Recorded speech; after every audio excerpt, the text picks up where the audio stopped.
আমি 2022 সালে ডিসেম্বর মাস নাগাদ আইআরএফসি শেয়ারে বিনিয়োগ করেছিলাম, যখন শেয়ারটার দাম ছিল ওই 32 টাকা মতো। 32 টাকা দামে আমি আইআরএফসি শেয়ার কিনেছিলাম। তারপর কিছুদিনের মধ্যে শেয়ারটা অনেকটা দাম বেড়ে যায়। আমি অনেক দাদাকে আমার বা অনেক বন্ধুকে আমি বলতে শুনেছিলাম, যারা ওই একই দামে কিনে, মানে 32-34 টাকায় কিনে সেই শেয়ারটা মোটামুটি 44-45 টাকায় তারা বিক্রি করে দিয়েছে এবং বেশ ভালোই প্রফিট সেখানে পেয়েছে। তারা সেই শেয়ারগুলো বিক্রি করে দিয়েছে। তখন অবশ্যই রেলওয়ে স্টকের একটা ভালো ডিমান্ড ছিল, তাই সেই সময় অনেকে বিনিয়োগ করেছিলেন এবং কিছুদিনের মধ্যে, মানে সুইং ট্রেডিংয়ে যেরকম হয়, কিছুদিনের মধ্যে তারা মোটামুটি একটা প্রফিট পেয়ে সেটা বিক্রি করে দিয়েছিলেন এবং আমার সাথেও তাদের অনেক সময় আলোচনা হয়েছে। তবে আমি তাদেরকে সব সময় বলেছি যে শেয়ারের এই রকম লাভ না নিয়ে শেয়ারটাকে ধরে রাখাই ভালো। যত বেশি সময় আমরা শেয়ার ধরে রাখতে পারবো, তত বেশি লাভ আমরা সেই কোম্পানি থেকে পাবো। এটা কিন্তু আমি তাদেরকেও বলেছি, অনেক দাদাকে বলেছি, অনেক বন্ধুবান্ধবকে বলেছি।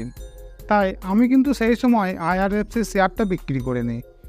কিন্তু কিছুদিন আগে শেয়ারটার দাম যখন 155 টাকা হয়, তখন আমি শেয়ারটা নিয়ে একটু ভাবনা চিন্তা করি এবং ভ্যালুয়েশন যখন আমি দেখি শেয়ারটার দাম কিন্তু খুব বেশি বেড়ে গেছে এবং আমার মনে হয় যে শেয়ারটা অনেকটা ওভার ভ্যালু বেড়ে গেছে।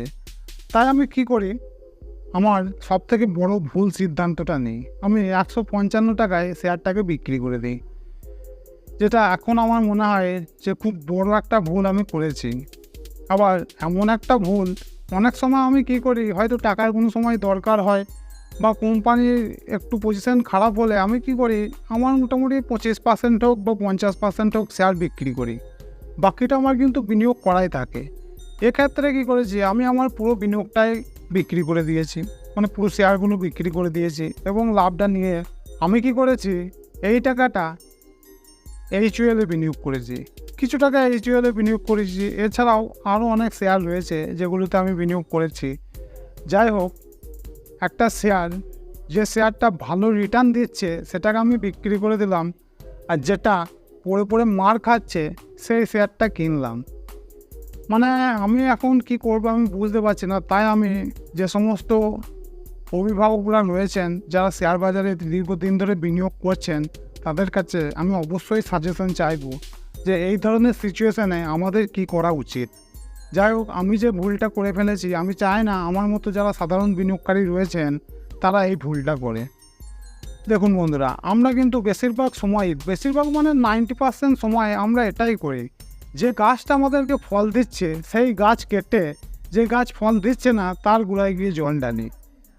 এইটাই আমাদের নিয়ম। শেয়ার বাজারেতে বিশেষত আমরা এই করেই চলি, তাই আমরা লসও করি প্রচুর পরিমাণে। এখানে আমার লস হয়নি ঠিকই, কিন্তু আমি এখানে আরও অনেক বেশি লাভ পেতে পারতাম, সেই লাভের সুবিধাটা কিন্তু আমি নিতে পারিনি। আমি একটা সিম্পল ভ্যালুয়েশনটা দেখতে গিয়ে আমি কিন্তু এখানে অনেক টাকা লস করে যেতে পারি, যেটা আমি আপনাদেরকে শেখাই। আমি আমার অনেক বন্ধুবান্ধবকে, অনেক দাদাদেরকে বা অনেক আত্মীয় স্বজনকে আমি যেটা বলি যে শেয়ার না বিক্রি করাই ভালো। একটা শেয়ার ভালো, মানে একটা কোম্পানি যদি ভালো হয়, সেই কোম্পানি যদি ব্যবসা ঠিকঠাক করে, তাহলে তো আমাদেরকে সেই শেয়ার রিটার্ন দেবেই। এটা তো একটা স্বাভাবিক বিষয়। এতে বেশি কিছু লজিক ভাবার কোনো চিন্তা নেই বা কোনো কারণ নেই। যে কোম্পানি ভালো ব্যবসা করবে সেই কোম্পানির শেয়ার ভালো রিটার্ন দেবে, এটা ভেবেই মূলত আমি শেয়ার বাজারে বিনিয়োগ করি এবং সেই মতো করে বেশ ভালো লাভও করি টুকটাক। খুব একটা খারাপ লাভ আমার কিন্তু হয় না। যাই হোক, এখানে যেটা করলাম, শেয়ারটা বিক্রি করে মানে মনটা একটু খুঁতখুত করছে, তাই আজকের ভিডিওটা আমি আপনাদেরকে শেয়ার করলাম এবং অবশ্যই যারা সিনিয়র রয়েছে তাদের কাছে অবশ্যই আমি সাজেশন চাইবো। আপনারা অবশ্যই আমাকে কমেন্টে জানাবেন যে এই ধরনের সিচুয়েশনে আমাদের কি করা উচিত। নতুন যারা রয়েছে তারা অবশ্যই এগুলোর থেকে অনেকটা শিক্ষা পাবে। এবার এটা তো যা ভুল করলাম, আর একটা সব থেকে বড় ভুল যেটা আমি সব সময় অনেক ভিডিওতে বলে থাকি, সেটা হচ্ছে কোনো শেয়ারের সাথে আমাদের ইমোশনালি জড়িয়ে গেলে হবে না। আমাদেরকে সেই কোম্পানির ব্যবসা দেখতে হবে, কোম্পানির ইকোনমিক কন্ডিশন দেখতে হবে, কোম্পানি লাভ করছে না লস করছে সেগুলো দেখতে হবে, সেক্টর দেখতে হবে। এই বিষয়গুলো দেখে আমি আপনাদেরকে কোনো শেয়ারে বিনিয়োগ করার কথা বলি। আমি এখানে দীর্ঘদিন ধরে এইচইউএল অর্থাৎ হিন্দুস্তান ইউনিলিভার্সে বিনিয়োগ করে চলেছি। আর হিন্দুস্তান ইউনিলিভার্স সালা পড়ে পড়ে মার খাচ্ছে, এই নিচে নামছে তো নিচের দিকেই নেমে চলেছে। আমি ভেবেই চলেছি যে এবার শেয়ারটার দাম বাড়বে, এবার বাড়বে, আর বাড়ে না, শেয়ারের সেই নিচের দিকেই চলে যাচ্ছে। এই করতে করতে আমার পোর্টফোলিওর প্রায় 15% হিন্দুস্তান ইউনিলিভার্সে ভরে গেছে, এবং যেটা একরকম চুপচাপ একই জায়গায় রয়েছে বা একটু একটু নিচের দিকে নামছে, উপরের দিকে ওটার কোনো সন্ধানই দেখতে পাচ্ছি না। তাই আমি এই একটা রোগের মধ্যে পড়ে গেছি, অর্থাৎ এই হিন্দুস্তান ইউনিলিভার্সে একটা ইমোশনালি আমি জড়িয়ে গেছি। বন্ধুরা, যারা অবশ্যই আমার থেকে সিনিয়র দাদারা কাকারা, তাদের কাছে আমি একটা সাজেশন চাইবো আমার কি করা উচিত এই মুহূর্তে।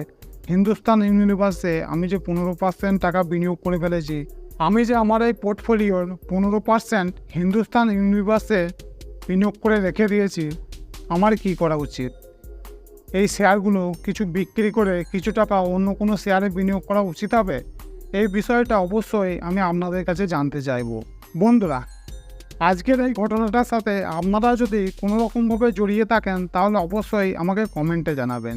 আর অবশ্যই আমি প্রত্যেককে কমেন্ট করার জন্য বলবো, এবং অবশ্যই যারা নতুন তাদেরকে কমেন্ট পড়ার জন্য বলবো। তাহলে আমার এই ভিডিওর কমেন্টে আমরা অনেক কিছু শিখতে পারবো। বন্ধুরা, তাহলে আজকের ভিডিওটা যদি আপনাদের একটুও ভালো লাগে তাহলে অবশ্যই লাইক করবেন। আর বন্ধুরা, চ্যানেলে নতুন হলে অবশ্যই সাবস্ক্রাইব করে আমার এই ছোট্ট পরিবারে অংশগ্রহণ করবেন। তাহলে বন্ধুরা, আজকের মতো এখানেই শেষ করছি, আবার দেখা হবে পরবর্তী ভিডিওতে। নমস্কার।